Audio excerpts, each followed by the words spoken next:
அன்பார்ந்த இறைமக்களே, கிறிஸ்துவின் மறுப ஜபக்குழுவின் வாயிலாக இன்று உங்களை சந்திப்பதில் நான் பெரும் மகிழ்ச்சி அடைகிறேன். மக்களை, சந்தோஷமாக இருக்கீங்களா? நிறைவாக இருக்கீங்களா?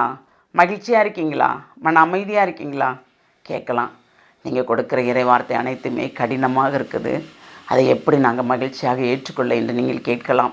இல்லை மக்களே, நாம் சிறு தவறுகள் செய்திருந்தாலும் அதிலிருந்து வெளியே வருவதற்குத்தான் இறைவார்த்தையின்படி கொடுக்கிறார். எங்கள் சுயத்தில் நாங்கள் கொடுத்தால் எங்களுக்கு ஐயோ கேடு. ஆம், ஏனென்றால் அவர் சொல்லாத வார்த்தையை நாங்கள் சொல்லக்கூடாது, சொன்ன வார்த்தையை நாங்கள் உங்களுக்கு சொல்லாமல் இருக்கவும் கூடாது. அதுதான் எது நடந்தாலும் இறைசித்தம் என்று நாம் அவர் சொல்வதை நாம் கேட்டு நம் பாவங்கள் குற்றங்கள் குறைகளிலிருந்து நாம் வெளியே வந்தோம் என்றால் அது நமக்கு ஒரு நிறைவான ஆசிர். இன்று அவர் நமக்கு என்ன இறைவார்த்தை தருகிறார் பார்ப்போமா? இறைவாக்கினர் எசேக்கியேல் எழுதிய நூல் அதிகாரம் 18 இறைவார்த்தை 24 27 முடிய. நேரியவர் தம் நேரிய நடத்தினின்று விலகி தவறிழைத்து பொல்லாரை போல் வெறுக்கத்தக்கவற்றை எல்லாம் செய்தால் அவர்கள் வாழ்வாரோ? அவர்கள் கடைபிடித்த நேர்மையான எதுவும் நினைக்கப்பட மாட்டாது. அவர்கள் இழைத்த துரோகத்தின் பொருட்டும் செய்த பாவத்தின் பொருட்டும் அவர்கள் சாவர். ஆயினும் தலைவரின் வழி செம்மையானது இல்லை என்று நீங்கள் சொல்லுகிறீர்கள். இஸ்ராயேல் வீட்டாரே கேளுங்கள், என் வழியா நேர்மையற்றது, உங்கள் வழியென்றோ நேர்மையற்றவை. நேரியவர் தம் நேரிய நடத்தினின்று விலகி தவறிழைத்தால் அவர்கள் தாம் இழைத்த தவற்றின் பொருட்டு சாவர். பொல்லார் தாம் செய்த பொல்லாப்பினின்று விலகி நீதியும் நேர்மையும் கடைபிடித்தால் தம் உயிரை அவர்கள் காத்துக்கொள்வர். என்ன சொல்கிறார் பாருங்க, இறை சித்தத்தின்படி நாம் வாழ வேண்டும் இல்லையா? ஆனால் நாம் செய்கிற குற்றங்களை குற்றங்களாக கருதாமல் இறைவன் நாங்கள் நடக்கிற வழி செம்மையானது இல்லைன்னு இறைவனை குற்றப்படுத்துகிறதாக அன்று இஸ்ராயேல் மக்களை அவர் சாடுகிறார். இறைவார்த்தையின் இன்று இப்பொழுது நம்மளை சாடுகிறார். எப்படி? நாம் என்னதான் நேரிய வழியில் நடந்தாலும் பொல்லாரை போல் தவறு செய்தால் நாம் வாழ மாட்டோம்னு சொல்கிறார். ஏனென்றால் எப்படி சொல்கிறார் பாருங்கள், நான் எவ்வளவு தான தர்மங்கள் செய்தாலும் அவருக்கு பிடிக்காத காரியங்கள் செய்தோம் என்றால் அனைத்து தான தர்மங்களும் நினைக்கப்பட மாட்டாது என்று சொல்லுகிறார் அவர் இல்லையா? அதான் சொல்ல வராரு. நிறைய பாவங்களை செஞ்சு கடைசி நொடியில் மனம் மாறி அவங்க இனி பாவத்தில் மரண நேரத்தில் இல்லை, அதுக்கு முன்பே இல்லையா? அது கடைசி நேரம் அவர் எத்தனை நேரம் நமக்கு கொடுப்பார்? ஒவ்வொரு நாளும் கொடுக்குறாருல மனமாற்றத்திற்கு.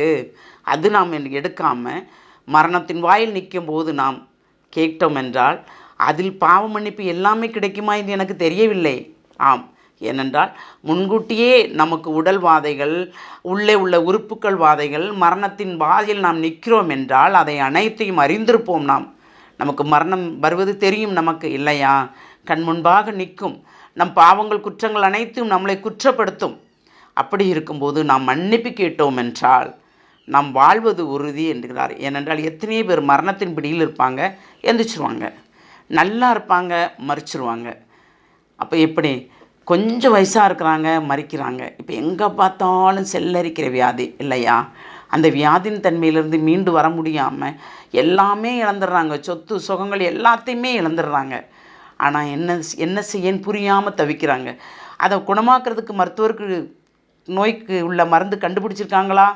இல்லை, இறைவன் மட்டும்தான். இருக்கு என்பதை இல்லை என்று சொல்பவர் அவர்தான், இல்லை என்று சொல்வதை இருக்கும் என்று சொல்பவரும் அவர்தான். அப்போ நாம் பாவம் செய்யாதவாறு நேரிய வழியில் இறுதி நாள் வரைக்கும் நாம் நடந்தால் கண்டிப்பாக அவர் சொன்னது போல் நீதிமான்கள் வரிசையில் அனைவரையும் சேர்த்துக்கொள்வார் இல்லையா?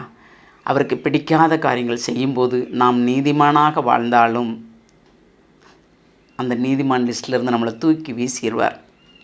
சிந்திப்போமா? எல்லாம் வல்ல இறைவா, இறை வார்த்தையின் மூலமே எங்களை தெளிவுபடுத்துகிறீர் ஆண்டவரே. அதனால் நாங்கள் எப்படி வாழ வேண்டும், எந்த நிலையில் இருக்க வேண்டும், எப்படி பிறருக்கு உதவி செய்ய வேண்டும், எந்த நிலையில் செய்ய வேண்டும், யாரிடம் பெற்றுக்கொள்ள வேண்டும், யாரிடம் பெற்றுக்கொள்ளக்கூடாது என்பதையெல்லாம் நீர் தெளிவுபடுத்துகிற அந்த கிருபைக்கு நன்றி ஆண்டவரே. பிறருக்கு நாங்கள் கொடுக்கும்போது அவர்கள் எங்களுக்கு தர முடியாதவர்களுக்கு நாங்கள் கொடுக்க வேண்டும் என்பதை எங்களுக்கு உணர்த்துகிறீர் ஆண்டவரே. அதன்படியே இறுதி வரைக்கும் நாங்கள் செய்யும்படி எங்களை ஆசீர்வதியும். நாங்கள் கொடுப்பதை திருப்பி பெற்றுக்கொள்ளும் நிலை இல்லாதவாறு எங்களை நீர் வழிநடத்த வேண்டும். உள்ளதை கொண்டு வாழும்படியும் எங்களை ஆசீர்வதிக்க வேண்டும்.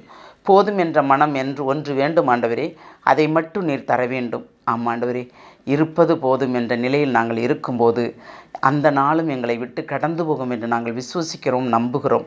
அந்த நம்பிக்கையின் பேரில் எங்கள் அனைவரையும் முழுமையாக உம்முடைய இரக்கத்துக்குள் ஒப்புக் கொடுக்கிறோம். ஜெபங்கேக்கும் நல்ல பிதாவே, ஆமேன், ஆமேன், ஆமேன்.